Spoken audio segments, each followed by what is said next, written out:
ang pagpapatuloy ng nakaraan. Samantala, habang nasa kahabaan ng traffic ang sasakyan ng ating bida, at maya-maya pa ay tumunog ang cellphone nito. "It's me, Sanghyang, may nangyari ba? Parang hindi maganda ang tunog ng boses mo. May ilalabas na article tungkol kay ma'am, at sa akin, at hindi lang iyon. Dumating ang mga pulis at kinuha ang aking kapatid, sa mga kaso ng paggamit niya ng methamphetamine. Okay, makakarating na ako in 15 minutes.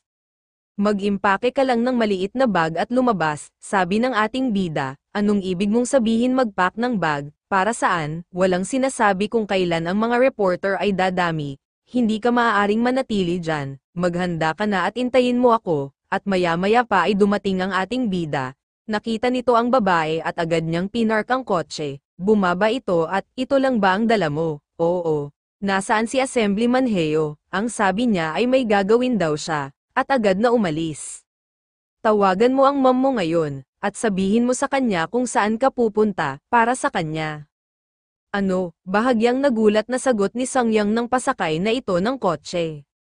Sa sandaling lumabas ang news, ang mga reporter ay magiging impyerno sa paghahanap sa iyong ina. Dapat natin siyang paalisin sa kanyang bahay, ngunit saan siya pwedeng pumunta? Mayroon akong 3 kwartong bakante, nalampas sa sala. Kung okay lang sa iyo, you're welcome to stay at my house na kasama siya. Sabi ng ating bida, pero, nahihiya at nag-aalangan na sagot ng babae. "Sa iyong bahay ba, please pumunta ka at manatili doon. At huwag ka nang mag-alala para doon." Agad na alala ni Sanghyang, ang huling sinabi ng ating bida sa kanya nung huli silang nagkita. "Gusto ko pumunta sa isang lugar na, kapag ako ay pagod na pagod na." Agad nagbago ang isip nito. "Okay, then, talaga." Tumingin ang babae at, "Nandito din ako para sa'yo, kapag kailangan mo ng masasandalan." "Salamat," sabi ng ating bida. Lumipas ang mga oras sa Jikyung Hospital. "Anong nangyari sa'yo? Bakit ang tagal mo?" sigaw ni First Son sa ating bida. "Bongso," mahinahon na tawag ng ating bida sa First Son. "May sakit si Papa. Nasaan ka ba sa lahat ng oras na ito?" Malakas na sigaw ng First Son, sa ating bida. "Seryoso, na kailangan ko bang iligtas ang isang jerk na katulad niya?" Bulong ng ating bida habang nakatingin sa First Son. "At sino itong mga walang kwentang bantay? Tanggalin mo sila ngayon din." Muling sigaw nito, nakatingin ang mga tao. "Bakit dito mo nilagay ang mga magnanakaw na ito? Please tignan mo ang sinasabi mo. Sila ang aking pinaka-pinagkakatiwalaang mga empleyado." "Ano, at sino ka para pagsalitaan ako ng ganyan?" Nanigkit ang mga mata ng ating bida. Umungol naman ang First Son, maya-maya pa. "Ano? Ano ito?" Nanginginig na hawak ng First Son ang cellphone habang pinapanood ang video ng kanyang asawa at kapatid na Second Son. "Ano ang ginagawa nila? Bukod doon ay mayroon din akong recording na pinag-uusapan nila ang pagkuha sa iyong mga kumpanya," sabi ng ating bida habang nakaupo na ito. Ang aking kumpanya, paano nila nagawa ito?" Nang lumo ito at nanginig, nakatingin ang ating bida at pinag-aralan ang kilos nito. "Hindi ko akalain na ganito kahina ang panganay na anak ng Jikyung." Bulong ng ating bida, "Magkakaroon ng tax investigation sa Jikyung Construction and Electronics bukas, of course. Pinagplanuhan nila ng asawa mo at ni Sangki." "Ano?" Gulat na sabi ng First Son, bigla itong natakot at nanginig. "Oh," sabi ng First Son, hindi niya kayang itago sa mukha niya ang takot. Bulong ng ating bida, na tila naaawa ito, "At sa tingin ko sila rin ang dahilan sa pagbaksak ni Papa. Sinisikap kong ipahinto ang tax investigation. Kalimutan mo na, kung wala si Papa ay hindi sila mapipigilan, at meron akong slush fund, at alam ni Sangki ang tungkol dito, at nagtiwala ako sa kanya ng sobra." Sinapo ng First Son ng 2 kamay ang kanyang mukha habang humahagulgol ito ng iyak. "At nakipagrelasyon pa siya sa asawa ko." Napabuntong hininga ang ating bida habang nakatingin sa First Son. Tumayo ito at naglakad patungo sa chairman. Paano ito?" Hinawakan ang kamay ng kanyang ama. Papa." Humagulgol ito ng iyak. Ngayon sa wakas nag-aalala na siya kay Papa. Bulong ng ating bida. "Papa." Bulong muli nito nang tumingin sa walang malay na chairman. Pinagmasdan nito ang napaluhod na First Son na patuloy pa rin umiiyak. "Gusto mong protektahan ng anak na tulad niya, hindi ba?" Seryosong bulong ng ating bida. Samantala, sa kahabaan ng highway, habang nasa kotse ang second son, alam ni youngest ang lahat, pinagbantaan niya ako ng surveillance footage na paglabas-pasok natin ng hotel, habang hawak ang telepono nito, at kausap ang babae. Still, wala namang magbabago ngayon. Sabi ng babae, ano, paano niya nasasabi iyon? Bulong ni second son, tama, sa tingin ko nga. Tinawagan din ako ni Bongso, tinanong niya kung totoo ba ang narinig niya kay Jong Mieng. Napaisip ang babaeng si Kang Sungi, habang patuloy nakikinig sa sinasabi ni second son. Nang hindi ako makasagot ay ibinaba niya ang tawag. Paano kung makipagkamay siya sa youngest, wala siyang lakas na loob na gawin yun. Muling sabi ng babae, tinanong niya ako kung may paraan para matigil ang tax investigation. Parang umiiyak siya sa dulo, panunuyapan ng second son. Hintayin na lang natin kung ano ang gagawin niya. Matapos patayin ang cellphone, ay napabuga ng hangin ang second son. Matapos ay ngumisi ito, ngayon ay ako na ang tagapagmana ng Jikyung. Bulong ng second son, samantala, kung mananatili sa ganyang kondisyon si Chairman Chun, ano ang mangyayari sa Jikyung Group?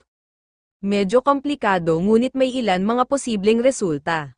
Kung ang eldest brother mo ay maaaresto, sa tax investigation, ang iyong iba pang kapatid ay sasamantalahin ang pagkakataon. Susubukan niya makakuha ng maraming shares ng kumpanya. Sabi ni Director Yu, hindi kumibo ang ating bida, napatingin ito. At para magawa iyon, kailangan niyang kontrolin ng Board of Directors, gagamitin niya ang kawalan ni Chairman Chun, sa kanyang kalamangan at makuha ang gusto niya. At gagawa siya ng paraan sa inheritance tax sa pamamagitan ni Director Kang Sungi.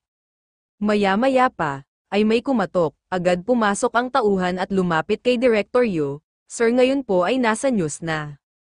Ano, sigaw ni Director Yu, lumingon ito sa ating bida, President Chun, tarantang sigaw nito, agad binuksan nito ang TV, uulitin ko, ang CEO ng ikalimang pinakamalaking conglomerate, ng Jikyung Group, sabi ng nagbabalita, si Chun Bongso, ang CEO ng Jikyung, bumulusok sa kamatayan, si Chun Bongso, ay nagpakamatay sa pamamagitan ng pagtalon sa isang gusali, sabi ng news reporter sa TV. Gulat na gulat ang ating bida sa napanood. Tumawag ng pulis ang building superintendent, matapos niyang malaman na tumalon si Mr. Chun mula sa kanyang opisina. At sa kasalukuyan, ay walang opisyal na komento mula sa Jikyung Group.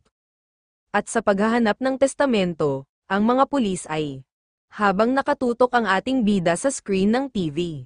Haharapin ko muna ang media, sabi ni Director Yu. Agad itong tumayo at may tinawagan, oo, ako ito. Focus muna sa pagpigil sa mga speculative na reports. Subukang ipalabas ang mga bagay na nagpapatingkad sa mga nagawa ng namatay. Ipadala ang obituary notice sa mga nasa listahan, ang mga reporter ay mahigpit na pinagbabawalan sa pagpasok. Ipahayag na ang libing ay gaganapin sa Jikyung Group. At habang ang ating bida ay kasalukuyang tahimik, pumasok sa alaala nito nung huli silang nag-usap ng chairman. Hindi makakatagal si Bongso sa mga ganyan, madali siyang matakot, sa huli mamamatay siya, sabi ng chairman sa ating bida, sa kanyang alaala, sa ganoon, paano niya napipiling magpakamatay ng ganon kadali, bulong ng ating bida, samantala sa kondo ng ating bida, kahapon ang dami kong narinig tungkol sa iyo kay Senyang, please isipin niyo po ito tulad ng lugar ng iyong sariling anak at gawing komportable ang iyong sarili, ma'am, sabi ng ating bida. Ikinalulungkot ko abalahin ka ng ganito sa una nating pagkikita. Sun Sunjo, Heyo Senyang mother, ikinalulugod kong tumulong, kung may kailangan po kayo ng anuman, please ipaalam niyo po sa akin. Agad kumilos ang ating bida papasok sa kanyang kwarto. Nang muling magsalita ang babae, gusto mo ba maghanda na ako para sa dinner? I had something light, siya nga pala, ang panganay kong kuya ay namatay na. Ano, nang laki ang mata nito sa gulat at napatakip sa bibig si Songyang. Kaya, kailangan kong magpalit ng damit, at pumunta sa funeral home. Pakipaliwanag mo na lang sa mother mo, agad pumasok ang ating bida sa kanyang kwarto at agad nagpalit ng damit. Matapos ay lumabas kaagad para umalis uli, habang nandoon si Songyang na naghihintay sa sala. Hindi ka ba makakauwi ng ilang araw? Malamang ay hindi. Sagot ng ating bida, pasensya na hindi kita matulungan sa mahirap na oras tulad nito. Malungkot na sabi ni Songyang, ang pagdating mo dito at manatili sa aking bahay na ganito ay nagpapagaan at masaya ako.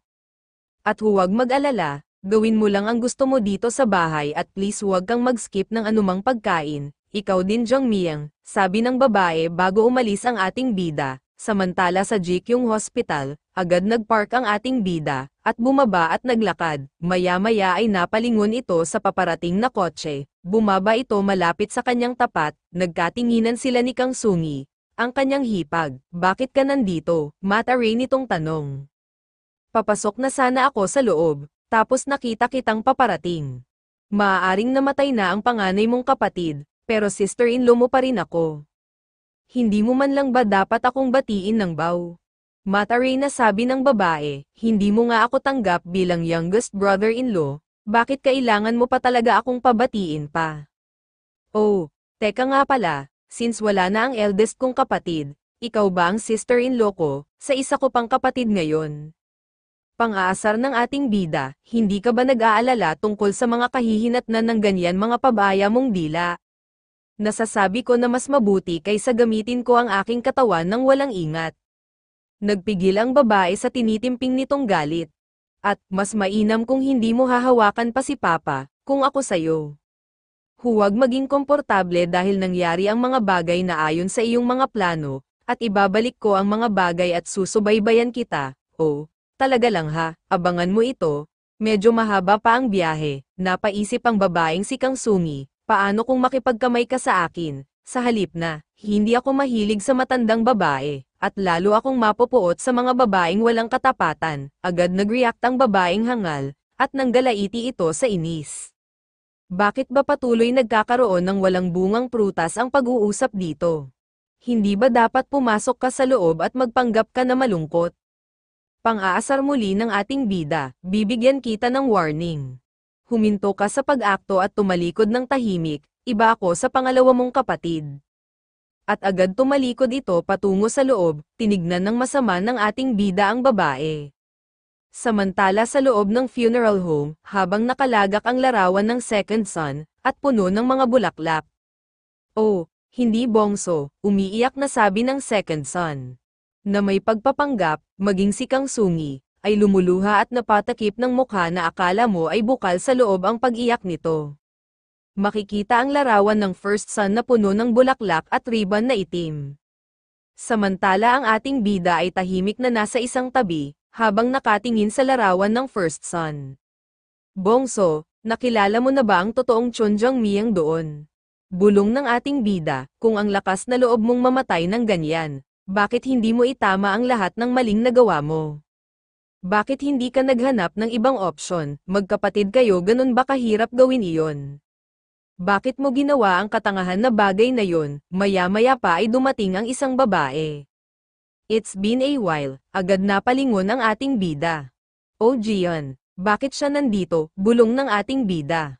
Oh, bakit parang nagulat ka? Sabi ng babae, bahagyang huminga ang ating bida, na tila hindi ito pinansin. What the heck? Hindi mo ako pinapansin, fine, iwasan mo pa ako. Papaluhain kita ng dugo, sigaw ng babae, ikaw, at si Heo Senyang, maghintay lang kayo.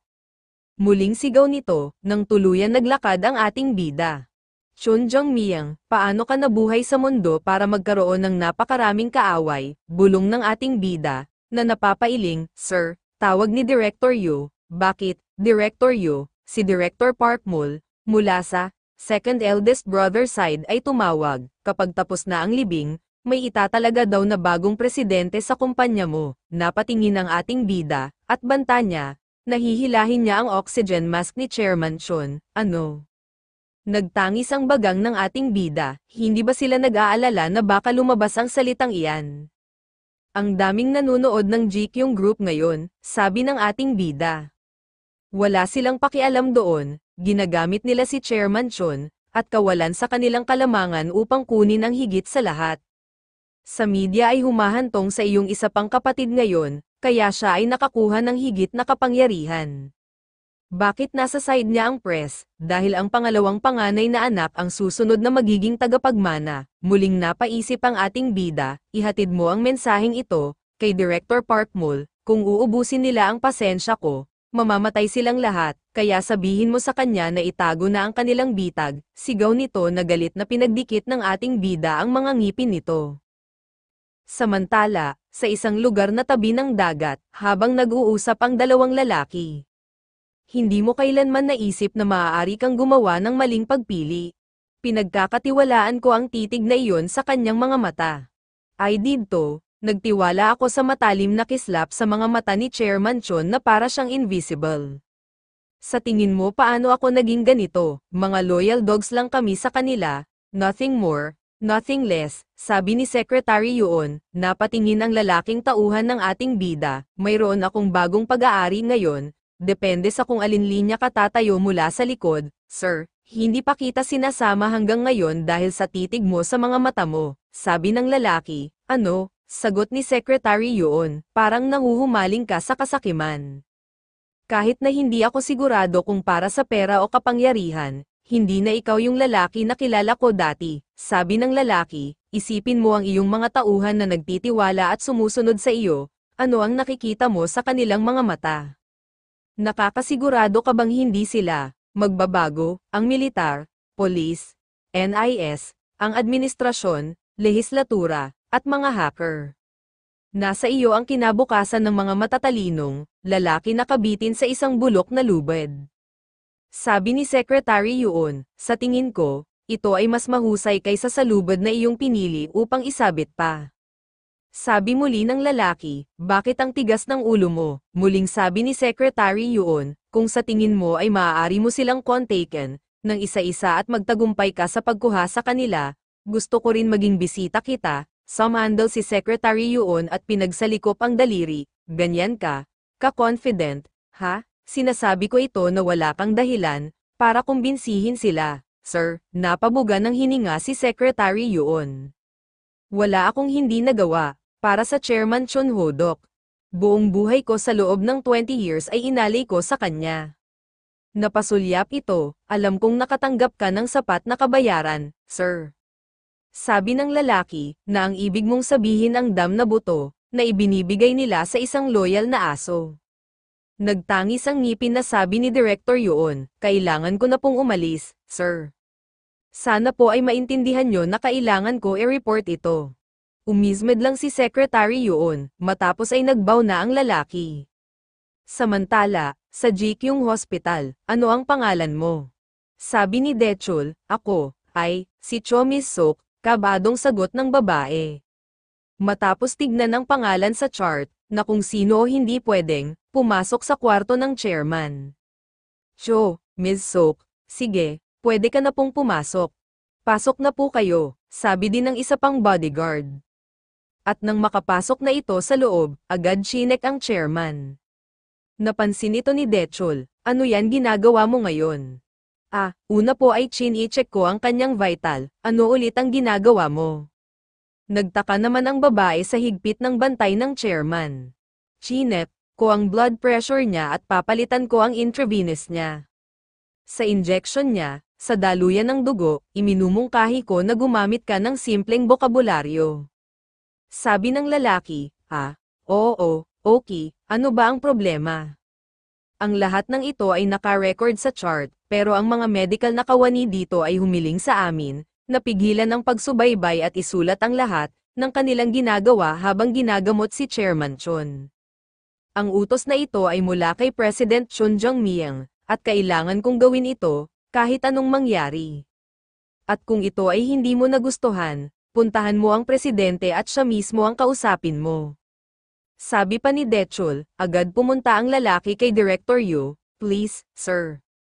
Kausapin niyo siya, hindi ako makadaan kay Chief Kwap, pero tingnan mo, ang hinihiling mo sa akin ay sasalungat sa utos ni President Chon, sabi ni Director Yu sa kausap. Gawin mo ng maayos, bahagyang sigaw ni Dechul sa kausap sa tabi, at napalingon ito, kay Dechul, at sa isang tauhan sa di kalayuan, na nag-uusap, ang parteng ito ay nilinis kanina ng isang empleyado, ano, galit na sabi ni Dechul, sige, Ipapalinis ko ulit, sagot ng lalaki na parang natakot. Kung susubukan mong pigilan ang dalawang iyon, hindi mo ba inaasahan na may ilang sakit sa ulo? Sabi ni Director Yu, sa lalaki, hindi kumibo ang lalaki, nakatingin pa rin ito sa dalawang lalaki. At huwag kang mangahas tumango para matulog sa pinto. Kung hindi papatayin kita, paano kung may makapasok sa kwarto? Sino? Ako, hindi ako natutulog, sagot ng lalaki. Muling tinignan ni Director Yu, ang pagtatalo ng dalawang lalaki. Ano, sinasabi mo ba na nagsisinungaling ako? Napailing at napangiti si Director Yu, sa dalawang lalaki. Hindi yun ang ibig kong sabihin, samantala. Sa opisina ng hangal na Second Son, hindi tayo maaaring magsagawa ng tax investigation sa ngayon. Kung ang tax investigation ay isinasagawa ngayon kung kailan si President Chun Bongso ay pumanaw na, si Chief Director na si Kang Sumi, at ang pamilya ay malalantad sa press at mahaharap ang ilang problema. Kung ang karagdagang pagbabayad ng buwis ay umabot sa humigit kumulang 200 billion won, ang GQ Group ay mababayaran lamang ito, ang tanging natitira ay ang labanan sa mga bahagi. Director Park Mul, Chun Sang-ki's subordinate, kung ano man yun, nahulaan na problema para sa akin. Kamusta naman ang press? Sabi ng Second Son, ang GQ Construction and Electronics ay pivotal na kumpanya sa grupo. Kahit paimbestigahan ang mga taxes nila, pwede nating ipinlahat ang kasalanan kay President Chun Bongso. Also, inayos ko na ang press na magmungkahi na si Chairman Chun Ho-dok, ang nasa likod ng pag-set up ng slush funds. Ano ang status ng shares? Tanong ng Second Son, sa pakikipagtulungan ng organisasyon na may hawak sa ibabaw ng aming 7%, na nakuha namin ang tungkol sa 13% na shares, at paano naman ang oposisyon, lahat ng nai-report na shares mula sa mga pangunahing shareholders, at kaanib ay umaabot sa 8.9%. Great, sapat na iyon sa labanan para sa mga shares, pagkatapos ang tanging natitira ay kung ano ang mga pagbabago na maaaring pukawin ni Chief Director Kang Sumi, at kung paano itaboy ang tang-inang batang iyon. Sabi ng nakangising si Second Son, Sir, bago natin gawin yan, may itatanong ako sayo. Ano yun? Bakit masyadong bullish, si President Chun Jong-myung? May something ba siya sayo, sir? Tanong ng lalaki. Kailangan kong gawin upang magplano na ilang mga hakbang sa pagkontra. Sabi ng Second Son, pumasok sa isipan niya ang ginawa ng ating bida sa kanya at kung paano binali ang kanyang tuhod at binti. Kung paano siya magmakaawa sa sakit na dinanas niya at kung paano at saan niya nakuha ang video nila ni Kang Sumi. Mapait na napailing ang Second Son, paano mo magagawa ang shit na yon sa iyong sister-in-law? Anong meron siya sa akin? Ito ay tungkol lamang sa pag-alam kung ano ang pinaplano ko sa Direktor Kang Sumi. Walang masama sa kriminal, at nasa panig natin ng press, kaya walang dapat ikabahala, di ba? Sabi ni Second Son, napahawak ang lalaki sa bibig na tila nag-isip. Tapos ay, bunitin nito ang sasabihin, ano yon? Sabihin mo sa akin, tanong ni Second Son. Well, si Assemblyman Heo Sejek ay iniimbestigahan para sa isang insidente na may kaugnayan sa drugs ngayon, paano kung gamitin iyan sa advantage mo, sir? At may isang report na nagsasabing ang kanyang anak na babae ay ipinanganak din sa labas, kung makuha mo ang prosecution na tawagan siya bilang saksi o kasabwat, sabi ng lalaki, tama ka, sabay ngisi nito, sagot ni Second Son, isang illegitimate na anak na babae mula sa isang junkie family.